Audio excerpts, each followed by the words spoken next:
il me semble qu'il est temps. Après 5 ans, il faut que nous parlions de ce jeu qui aura sa suite, qui sortira cette année, donc le 20 octobre pour être plus précis. Nous allons parler du jeu Spider-Man sur PlayStation 4 que j'ai eu la chance de redécouvrir sur PlayStation 5, puisque oui, je l'ai acheté exprès pour le deuxième jeu, et je me suis dit, quoi de mieux pour se remettre dans le bain de cette histoire que de faire le 1, et ce, sur Twitch. Sachez que vous avez tous les gameplays qui sont disponibles sur Twitch, quasiment tous, je crois, même tous. Peut-être que de temps en temps, certains passages sont coupés parce que j'ai écouté de la musique en même temps, mais sachez que si vous le voulez, il y a un gameplay qui est disponible sur la chaîne depuis à peu près 4 ans, et justement, vous avez 12 épisodes, je crois, sur eh bien, tout le jeu Spider-Man qui était donc sorti sur PlayStation 4. N'hésitez pas à aller voir tout ceci si vous en avez envie. Je ne vous le conseille pas parce que déjà, premièrement, il y a plein de passages qui n'y sont pas parce que j'avais oublié de record. C'est bon pour toi ou pas? Mais donc aujourd'hui, 5 ans plus tard, on fait la critique de ce jeu qui pour moi est l'un des meilleurs jeux qui ait été fait depuis l'invention de la tartine. Voilà, je vous le dis clairement. Ce jeu fait partie d'un triptyque avec Football Manager et FIFA où je peux y rejouer sans problème. Alors FIFA, c'est différent parce que je continue une carrière, donc voilà, j'essaie de l'avancer. Pour Football Manager, c'est un petit peu la même chose. En revanche, pour Spider-Man, c'est différent parce que l'histoire principale, je la fais. Après, les quêtes annexes, je vous avoue que je ne les fais pas, mais c'est vrai que la plupart du temps, en 2021, même en 2019, le matin, le samedi, je me réveillais et je jouais sur la télé, donc au jeu Spider-Man PS4, ou juste, je me balançais. Parce que le truc, c'est que le gameplay est tellement bon. C'est-à-dire que tu as la manière dont tu peux te mouvoir dans ce New York qui est quasiment parfait, même qui est parfait, hein, je vous le dis. Bon, évidemment, j'ai eu la chance d'ailleurs d'aller à New York et de pouvoir comparer. Sachez que le Sanctum Sanctorum n'existe pas. C'est un tatoueur. Hein, le 177A Bleecker Street, là, ça n'existe pas. Enfin, l'adresse, si, mais c'est un tatoueur. C'est pas du tout une grande tour. Au contraire, c'est dans une petite rue. Mais, justement, déjà, premièrement, les graphismes sont incroyables. Bien sûr, moi je vous dis, le dernier jeu Spider-Man auquel j'avais joué, c'était Spider-Man 2 sur GameCube. Donc, je vous dis, le comparatif est assez flagrant. Ce jeu est magnifique en tout point. Alors, je vais pas forcément vous parler de RTX, de mouvements, de pixels, ce genre de choses. Je n'y connais rien. Ça se voit même dans les mots que j'ai utilisés, ça n'a aucun rapport peut-être. Je vais uniquement vous parler de l'intrigue et de ce que j'en ai ressenti, en fait, un petit peu comme si c'était un film, parce que ce qui est très intéressant, c'est que ce film, enfin du coup ce jeu, est pensé comme un film. Et d'ailleurs, si vous voulez d'autant plus un avis avec plus de détails, sachez qu'on a fait sur la chaîne d'Anto une vidéo, enfin en tout cas un live avec Momo, où on revenait justement sur ce que nous avions pensé du premier, ce qu'on avait aussi pensé de Miles Morales, que je ferai d'ailleurs en live sur Twitch. Rendez-vous en septembre, voire... Non, en septembre c'est bien, comme ça en août on a fait Spider-Man 1, en septembre on fait Miles Morales, et en octobre on fera Spider-Man 2. Mais donc oui, ce petit Spidey, je suis très très très très très content de le retrouver cette année, mais qu'en est-il en 2018? Déjà, il y a une chose assez intéressante, c'est qu'il y a eu une refonte physique du personnage. Alors là, pour le coup, moi j'ai eu l'occasion donc sur la PlayStation 5 de jouer au Remastered, donc j'ai eu cette tête-là. Moi, de base, je l'avais découvert avec la tête qui ressemble étrangement hein, à celle d'Andrew Garfield. En plus, on a la voix de Donald Renew, qui est la voix officielle d'Andrew Garfield en VF. Et donc, on a eu ce nouvel acteur pour eh bien, le remastered. Je vous avoue que je suis pas forcément fan parce que ça se sent qu'il y a un manque d'expression en fait sur son visage. Des fois il sourit, tu ne sais pas pourquoi. Des fois il a l'air d'être triste, tu ne sais pas pourquoi. Ça sent que le jeu a entre guillemets été lissé déjà par rapport à ces deux images. On sent que il y a moins de détails qui sont apportés au deuxième.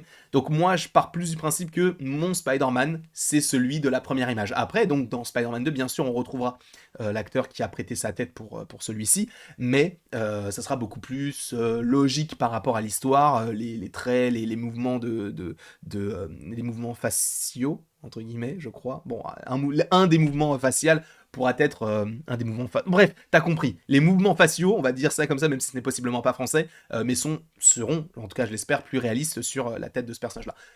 Donc, au niveau du Spider-Man, c'est très intéressant, même on a plein de costumes, c'est très très cool, on a les costumes de certains films, alors pas de tous, parce que je crois qu'il n'y a pas The Amazing Spider-Man 2, si je ne dis pas de bêtises. Il y a le The Amazing Spider-Man 1, mais le 2, non.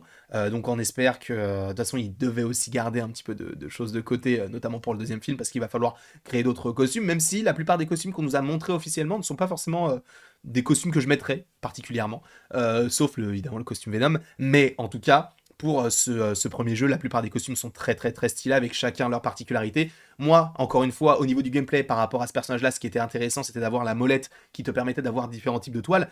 Alors, ce qui était intéressant dans Spider-Man 2, hein, pour rappel, c'est le premier jeu et le dernier que j'avais essayé, enfin que j'avais joué, enfin auquel j'avais joué avant de jouer à celui-ci. T'avais la possibilité d'acheter des nouveaux balancements, etc. Et tu pouvais évidemment utiliser certaines touches pour le faire. Là, tu cliques, enfin tu actionnes du coup la molette de gauche, donc L2, et ça te permet d'ouvrir un nouveau, petit menu pour sélectionner ta toile. Ce sont des choses qui, moi, me fascinent. Encore une fois, je pars de très très loin par rapport à Spider-Man en jeu vidéo. Donc, le gameplay est génial quand tu te balances dans New York, c'est juste fou, la fluidité des mouvements, quand tu rencontres un obstacle, il arrive véritablement à rendre cela très réaliste en soit sautant, soit essayant de l'éviter, etc. Bref, c'est superbe. Au niveau du balancement, il n'y a rien à dire. Au niveau même je vais revenir sur la tête, mais du Peter Parker, c'est très intéressant parce qu'on a un Peter Parker qui est totalement sans dessus-dessous. Il a des problèmes d'argent, il a des problèmes avec MJ, il a des problèmes avec Harry qui ne voit pas depuis longtemps, il a des problèmes avec le Fist, etc., Tante May, tout ça. Et en plus, il a ses problèmes de Spider-Man. Donc c'est hyper intéressant de voir comment le Peter va évoluer à la fois en Spider-Man, mais également en tant que Peter. Donc ça, pour le coup, je suis très très satisfait. En revanche, c'est vrai que là, je ne fais que des éloges pour ce jeu, mais c'est vrai que, par exemple, les missions d'infiltration du côté de MJ, moi je t'avoue, ça me saoulait un petit peu. La seule scène, enfin la seule mission infiltration qui était assez intéressante selon moi, en lien avec MJ, c'était quand on était dans l'appartement d'Osborn, parce que du coup on découvrait quand même pas mal de choses. Là, quand on va du côté de Tombstone, quand on essaie de s'infiltrer, je crois, dans le musée, etc. Bref, c'est pas forcément des missions que j'apprécie, et je pense ne pas être le seul, parce que j'ai l'impression que ça revient souvent, ces missions infiltration d'MJ. Alors, je pense qu'on en aura à nouveau, sachant que là, en plus, dans le deuxième, on va avoir notamment, je suppose, des missions d'infiltration avec Peter, et pas avec Spider-Man ou MJ. Donc ça peut être plutôt intéressant de voir ça de ce point de vue-là. Mais c'est vrai que MJ, et même dans sa globalité, c'est pas un personnage que j'ai apprécié particulièrement. Je la trouve en vrai très très chiante. Là où justement Peter, lui aussi de temps en temps, il est un peu chiant, mais je trouve qu'il est vraiment bien écrit, bien construit. Donc j'espère que ça va évoluer, en tout cas ce personnage-là d'MJ va évoluer sur ce deuxième petit film. Donc au niveau du Peter, voilà, on a parlé de ce qu'il fallait évoquer. Bien sûr, on peut évoquer aussi le petit Miles Morales qui, pour le coup, j'aime énormément son évolution. Déjà, capillairement, là, il a pas forcément des contours bien faits et tout. Dans le deuxième, il a les contours. Dans le troisième, enfin, dans Miles Morales, il a les contours. Dans Spider-Man 2, là, tu le vois, il a des petites locks, etc. Je le trouve trop, trop, trop stylé. La manière dont il évolue, même au début, où tu as même une mission infiltration avec lui qui essaie d'échapper au Rhino. Après, dans Miles Morales, tu affrontes le Rhino, donc tu vois déjà une petite évolution. Et on va voir ce qu'il va donner, notamment dans ce Spider-Man 2, où on va le voir affronter notamment des sbires de Kraven. Est-ce qu'il lui-même va affronter Kraven? Est-ce que lui-même va affronter Martin Lee? Toutes ces questions restent en suspens, mais en tout cas par rapport à l'évolution donc de Miles, bien sûr on reste sur notre fin quand on joue au premier jeu, mais quand on a eu le deuxième, on se dit ok c'est bon, on comprend. Mais c'est vrai que quand tu connais un petit peu Miles Morales, sachant qu'il est sorti la même année que Into the Spider-Verse, t'as envie de te dire vas-y j'ai envie de jouer avec Miles. Et pas uniquement des petites missions infiltration ou en humain, je veux le jouer avec le costume, etc.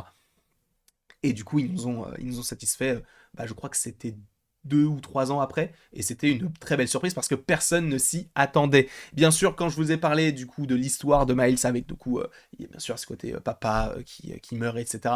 On doit évoquer Martin Lee, qui nous présente pour la première fois, en tout cas l'une des premières fois, le Fist, donc en lien du coup avec Martin Lee, Mister Négative, et même en lien avec ça, les Sinister Six qui sont pour moi très bien représentés. Alors, pour le coup, dans les Sinister Six, moi je retiens surtout le Docteur Octopus et Martin Lee, hein, parce que le Scorpion, le Rhino, Electro et le Vautour, bon, ils fonctionnent ensemble, mais c'est que t'en affrontes deux et tu sens qu'en fait on les a mis là parce que c'est les Sinister Six, donc il faut que ça soit impactant.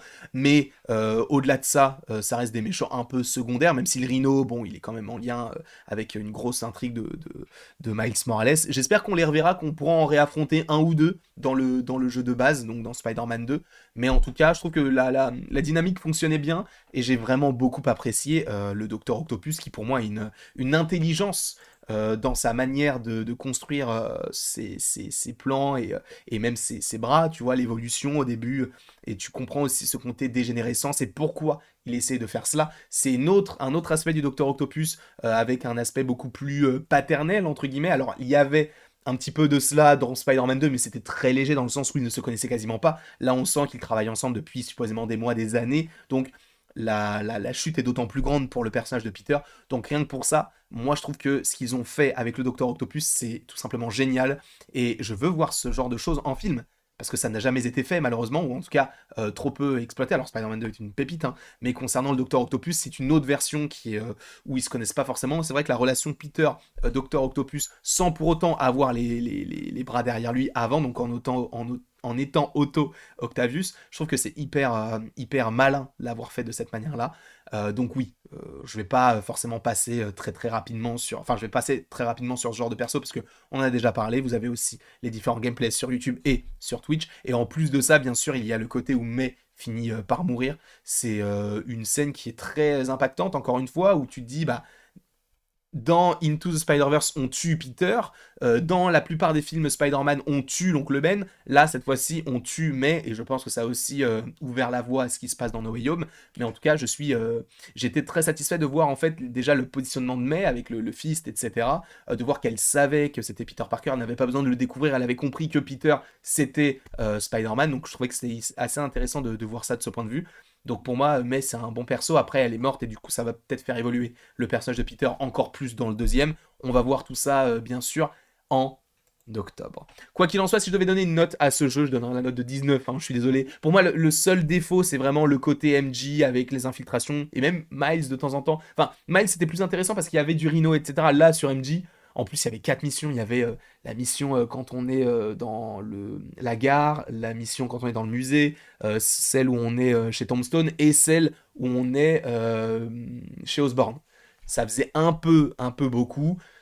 Espérons que soit les missions d'infiltration sur MJ soient réduites, et donc auquel cas, pour le 2, pourquoi pas, soit qu'elles soient au même niveau, mais qu'elles soient bien meilleures, en fait, en termes de gameplay et ce genre de choses, parce que là, c'était un petit peu redondant. Mais pour le reste, tout est parfait. Bref, je vous laisse là-dessus, je vous remercie grandement d'avoir regardé cette vidéo, n'hésitez surtout pas à l'aimer, à la partager, à la commenter et à vous abonner, si ce n'est pas déjà le cas, et après tout ceci, il ne me reste plus qu'à vous dire à la prochaine, pour la prochaine.